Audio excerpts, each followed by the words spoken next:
Rains have wreaked havoc in Gujarat. Let's get you the latest update from the state. As a deep depression continues over Gujarat, heavy rains are wreaking havoc across the state. In response, the Indian Air Force has launched relief operations in the flood-hit cities. The IAF has deployed various aircraft for humanitarian aid and disaster relief. Transport aircraft are positioning relief materials at nearby airfields, while helicopters including Chetaks, Cheetahs and Mi-17s are in fact airdropping essential supplies to stranded residents in Jamnagar and Vadodara.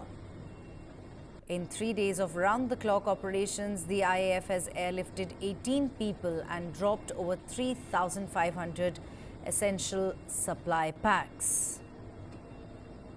The Indian Meteorological Department, in fact, has predicted more showers in Ahmedabad and other parts of Gujarat as the rain-battered state starts to limp back to normalcy. The ongoing heavy rainfall across Gujarat, caused by multiple weather systems, including a deep depression, has resulted in the state receiving 35% of its seasonal rainfall within a week.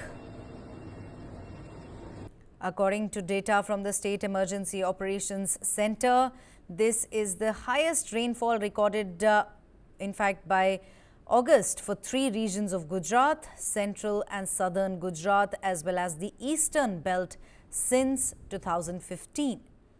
The state has now exceeded its seasonal rainfall target, reaching 109% as of yesterday morning. Let's go across to my colleague Jayesh Prakar, who joins us live from Dwarka, Gujarat. Jayesh, very good morning to you. अभी क्या हालात है गुजरात में, वो आप बता सकते हैं? अनप्रेसिडेंटेड सीन्स हैं, पहले कभी शायद ही ऐसा देखा गया है. अभी कैसे हालात है गुजरात में, बताइए हमें और हमारे दर्शकों को.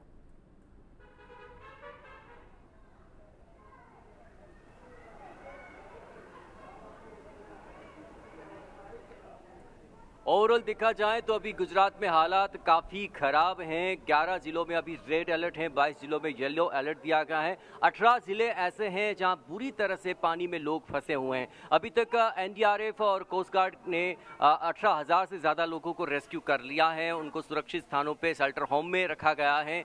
30 से ज़्यादा लोगों की अभी तक मृत्यु की पुष्टि हो चुकी है और बहुत से ऐसे ज़िले हैं कि जहाँ अभी भी जो तूफान आने वाला है उनको लेकर काफ़ी प्रशासन काम में जुटा हुआ है। खासतौर पर गुजरात का देवभूमि द्वारका, जामनगर, बनासकांठा, ये जो सारे इलाके हैं, ऊपर मोरबी, ये सब जो इलाके हैं, और कच्छ में सबसे ज़्यादा तूफान का इलाका है माना जा रहा है। और अभी तक जो शेल्टर होम है, हम अभी देवभूमि द्वारका के खंभालिया तहसील के एक शेल्टर होम में हैं और आप देख रहे हैं यहाँ बहुत से लोग फंसे हुए हैं और यहाँ पे उनको आसरा दिया गया है। और ये सब यूपी, बिहार, वहाँ से लोग आकर यहाँ मजदूरी काम कर रहे थे लेकिन यहाँ फंस चुके हैं और इनको अभी प्रशासन की ओर से सिर्फ यहाँ रेस्क्यू करके रखा गया है, लेकिन उनको अभी काफ़ी दिक्कतें भी हैं। उनके बारे में भी आपसे थोड़ा हम बताएंगे। दादी माँ हमसे जुड़ी हैं। दादी माँ, क्या क्या दिक्कतें हैं अभी आपको? हमें खाना की, पानी की, रहने की, बसने की, सब कुछ की परेशानी, ओढ़ने बिछाने की।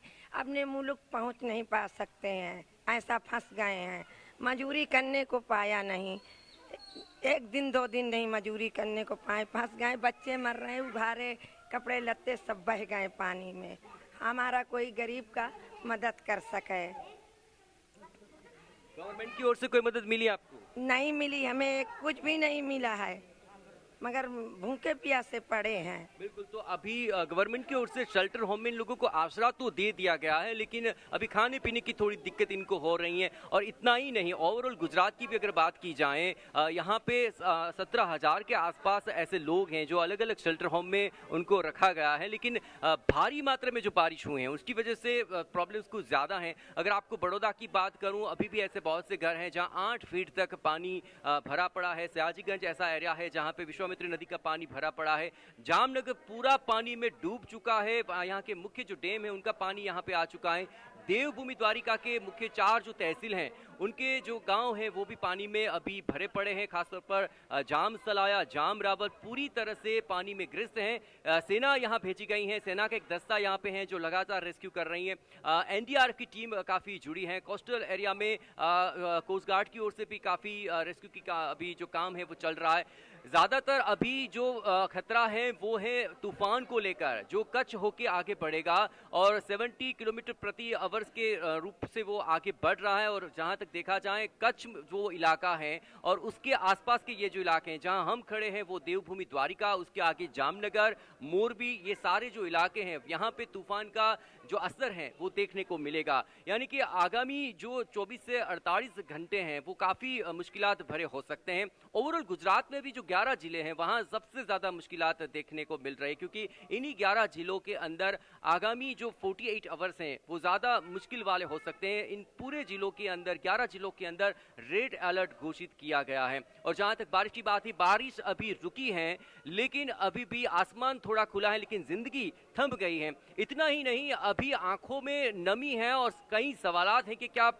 अभी आगे और दिनों हमें पानी में जीना पड़ेगा। यही सारे सवाल लेकर हम यहाँ भी जब शेल्टर होम में आए तो पता चला कि लोग काफ़ी परेशान हैं। प्रशासन अपनी ओर से काम कर रहा है, लेकिन जितनी तेज बारिश 5 दिनों में गिरी और अभी जो तूफान आ रहा है उसकी वजह से गुजरात में अभी काफ़ी मुश्किल परिस्थिति देखने को मिल रही है। जी जयेश, आपने काफी समय गुजरात में बिताया है, करीबन एक जिंदगी की गुजरात में बिता दी। आप हमें बताइए, आपने ऐसी स्थिति पहले कभी देखी है? और हमें ये भी बताइए कि जो स्टेट एडमिनिस्ट्रेशन है, जो स्टेट गवर्नमेंट है, वो क्या कर रही है लोगों के लिए?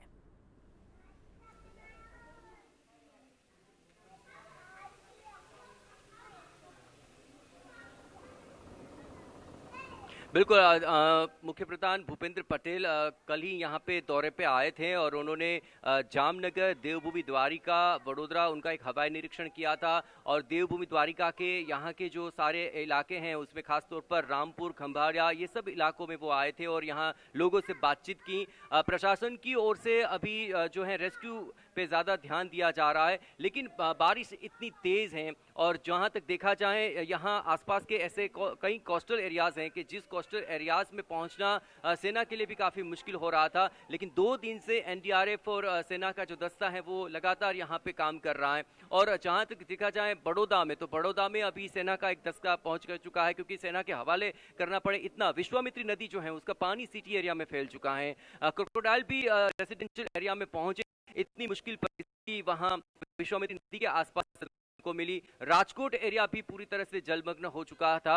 उपरांत मोरबी और उसके आसपास के जो इलाके हैं वहां भी काफी मुश्किलात हैं। देवभूमि द्वारिका का जो खंभालिया है, यहाँ सबसे ज्यादा 5 दिनों में बारिश गिरी, 36 इंच से भी ज्यादा यहाँ बारिश गिरी। उसकी वजह से ये पूरा शहर जो है पानी पानी हो गया। वैसे तो समंदर में द्वारिका डूबी थी, लेकिन अभी जो द्वारिका जमीन पे हैं वो भी पानी पानी है और यहाँ इतने सारे लोग बसे हुए हैं कि जो अभी पानी की वजह से दिक्कतों का सामना कर रहे हैं। और ऊपर से ये तूफान आ रहा है, जो तूफान आ रहा है उसकी वजह से ज्यादा मुश्किलात होगी। पिछले 48 इयर्स में ये सबसे बड़ा तूफान माना जाएगा, क्योंकि अभी 80 साल की अगर हम बात करें तो 1944, 76 और उसके बाद 96 और उसके बाद ये जो है सबसे बड़ा तूफान माना जा रहा है, क्योंकि 65 से 70 किलोमीटर पर आवर का जो तेज हवा है वो यहाँ पे बहेगी और उसके साथ अगर बारिश हुई तो काफ़ी मुश्किल हो सकती है, क्योंकि 5-6 दिनों से लगातार जो बारिश हुई, कई लोगों का मानना है कि ऐसी बारिश हमने कभी नहीं देखी। यहाँ जो लोग बसे हैं, बरसों से बसे हैं, उनसे भी जब हमने बात की तो उन्होंने बताया कि 5 दिन लगातार तेज हवा और तेज बारिश हमने कभी नहीं देखी। और एक साथ 36 इंच का जो ये आंकड़ा हम बता पा रहे हैं, उसकी वजह से ये खंभालिया तहसील में तो अभी इतनी परिस्थिति बुरी नहीं है, लेकिन आसपास के जो इलाके हैं, मैंने पहले भी आपको जो बताया, जाम सलाया, जाम रावल, ये गांव पूरी तरह से पानी में ग्रस्त हैं, क्योंकि यहाँ के जो डैम है उसमें से जो पानी बह रहा है पूरी तरह से गाँव में फैल चुका है। लोगों के फर्स्ट मंजिल तक पानी पहुँच चुका है। इतना ही नहीं, लोग लगातार ऐसी परिस्थितियों का जो सामना कर रहे हैं तो वो रेस्क्यू की देर नहीं करते, लोग आपस में ही उन लोगों के साथ मिलकर मदद के लिए पहुंच जाते हैं। तो ये पूरा जो खमीर है, गुजरात का जो खमीर है वो यहाँ देखने को मिलता है। लेकिन कच्छ इलाका जो पहले से भी भूकंपग्रस्त था, पिछले साल भी वहाँ भारी बारिश हुई थी, इस बार भी जब वहाँ तूफान आ रहा है, तो लोग अभी थोड़े सहमे हुए हैं। लेकिन देवभूमि द्वारिका, जामनगर, मोरबी, कच्छ का पूरा इलाका, ओखा मंडल, ये सारे जो इलाके हैं वहां अभी आगे वाले दिनों में मुश्किलात हो सकती हैं, क्योंकि 48 आवर्स में जो तूफान आएगा, बारिश आएगी, तो कुछ ज्यादा मुश्किलात वहां पे होगी। ओवरऑल गुजरात की अगर जो बात की जाए तो 30 से 32 लोगों की मृत्यु की पुष्टि हो चुकी है। 18,000 से ज्यादा लोग उनको रेस्क्यू करके स्थलांतरित किया गया है, शेल्टर होम में ले जाया गया है। कई ऐसे वीज पोल हैं जो धराशयी हो चुके हैं। गुजरात के ओवरऑल देखा जाए तो बहुत से ऐसे मुख्य हाईवे हैं जो क्षतिग्रस्त हुए हैं। अगर देवभूमि द्वारिका की बात करें, यहीं पे ही पूरे 40 जैसे जो सड़क हैं पूरी तरह से बर्बाद हो चुके हैं। तो मुख्य प्रधान भी कल दौरे पे आए थे, तो उन्होंने इन सभी बाबतों की समीक्षा की और जल्द से जल्द रेस्क्यू ऑपरेशन और साथों साथ जो वाहन व्यवहार वो पूर्ववत हो सके उसके लिए जो मार्ग हैं, यहाँ के रास्ते हैं, उनको ठीक करने के लिए सूचनाएं दी गई हैं। लेकिन अभी तो ये सिर्फ टेलर था, जब तूफान आएगा तो असली जो परिस्थिति है वो सामने आएगी, क्योंकि तूफान में क्या परिस्थिति होगी वो आने वाले कुछ घंटों में ही पता चल जाएगा। क्योंकि कच्छ का जो इलाका है, जामनगर, देवभूमि द्वारका, मोरबी, बनासकांठा, ये सारा जो इलाका है वहां से ये तूफान गुजरेगा, तेज हवा बहेगी और उसके साथ अगर बारिश गिरती है तो मुश्किलात और बढ़ सकती हैं। जी, continue to stay with us. In fact, at this point, I would also like to tell our viewers that 7 bodies were found in different parts of Vadodara over the past 2 days as flood waters began to recede after 4 days of relentless rain. The official death toll in Gujarat has now reached 32. Although the situation in the state has slightly improved, several areas, including Vadodara, remain submerged.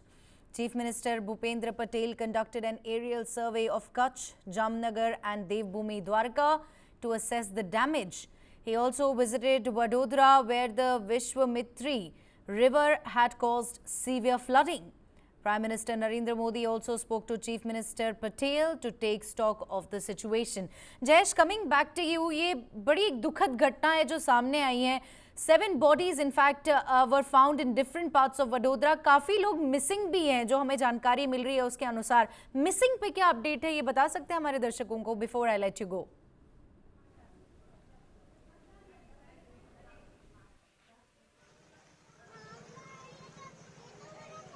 बिल्कुल, जहाँ तक देखा जाए विश्वामित्री वो इलाका है जहाँ जब बाढ़ आती है तो पूरा सिटी एरिया में भी पानी घुस जाता है। और इतना ही नहीं, अभी सेना का जो दस्ता वहाँ पे पहुँचा है वो लगातार रेस्क्यू में जुड़ा हुआ है। आपको बड़ौदा की अगर बात की जाए तो वहाँ हर साल जो पानी आता है उसकी वजह से जो विश्वामित्री नदी में मगरमच्छ है वो भी जो रेसिडेंशियल एरिया है वहाँ पे आ जाते हैं। इतना ही नहीं, जो मिसिंग है वो इसलिए है क्योंकि पानी का बहाव इतना है, अगर लोग बह भी जाते हैं तो काफ़ी दूर तक उनकी बॉडी निकल जाती है। तो ये जो मिसिंग वाली पूरी घटना है वो लगातार जब बाढ़ प्रभावित लोग आते हैं तब होता है।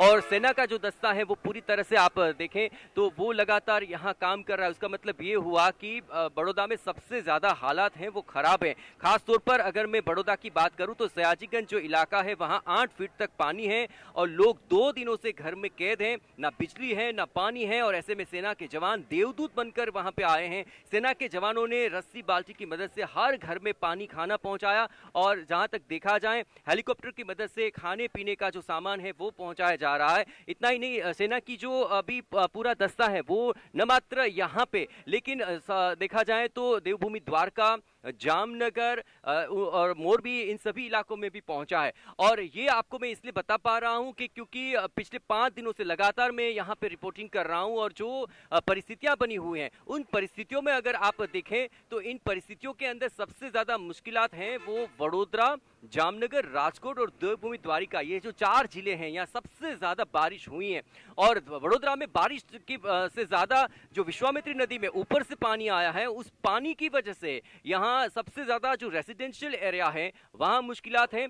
जो कोस्टल एरिया है विश्वामित्री नदी के आसपास के जहां गांव में पानी घुस चुका है वहां पे लोग मिसिंग हो रहे हैं क्योंकि पानी का बहाव इतना ज्यादा है कि लोग उसमें बह रहे हैं। जो डेड बॉडी है वो भी मिलना मुश्किल हो रहा है। लेकिन सेना का दस्ता, एनडीआरएफ का दस्ता, एसडीआरएफ का दस्ता वहां पे पहुंचा है। स्थानीय लोगों की भी काफी मदद मिल रही है। और गुजरात की ये तासीर है कि यहाँ पे अगर कोई भी मुश्किलात आते हैं तो लोग यहाँ पे जुड़ जाते हैं और मदद के लिए पहुंच जाते हैं।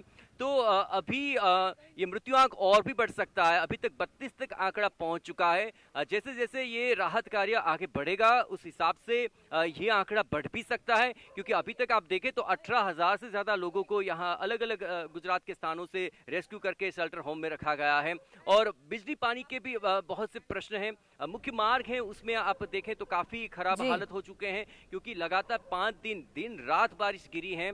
और जो बारिश का बहाव था और जो पानी का बहाव था उसकी वजह से मुख्य मार्ग भी क्षतिग्रस्त हो चुके हैं।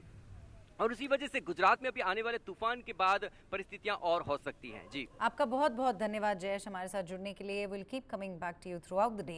Late me also now show you aerial shots which show massive waterlogging in Vadodara. In fact, the India Meteorological Department has forecast extremely heavy rainfall for the Saurashtra and Kutch regions. Additionally, a heavy rain warning is in place for Jamnagar, Porbandar, Morbi and Dwarka. Right on your screens are the aerial shots which show waterlogging in Vadodara. And talking about other updates from Gujarat as well, Gujarat has been experiencing heavy rainfall due to multiple weather systems, including a deep depression. Now, this has led to the state receiving 35% of its seasonal rainfall within just 1 week. Data from the State Emergency Operations Center there shows that this is the highest rainfall recorded by August for central and southern Gujarat as well as the eastern belt since 2015. Reports suggest that the state has now surpassed its seasonal rainfall target, reaching 109%. The India Meteorological Department has forecast extremely heavy rainfall for the Saurashtra and Kutch regions. Additionally, a heavy rain warning is in place for Jamnagar, Porbandar, Morbi and Dwarka. Gujarat has been experiencing heavy rainfall due to multiple weather systems, including a deep depression. Now, data from the State Emergency Operations Center there shows that this is the highest rainfall recorded by August for central and southern Gujarat since 2015.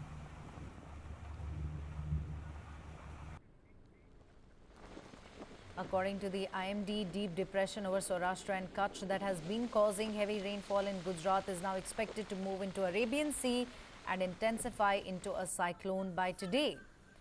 The deep depression over Saurashtra and Kutch moved slowly westwards with a speed of around 3 kilometers per hour during the past 6 hours and was concentrated at around noon on Thursday. Additionally, wind speeds are likely to reach 65 km per hour over the South Gujarat region, Saurashtra and Kutch.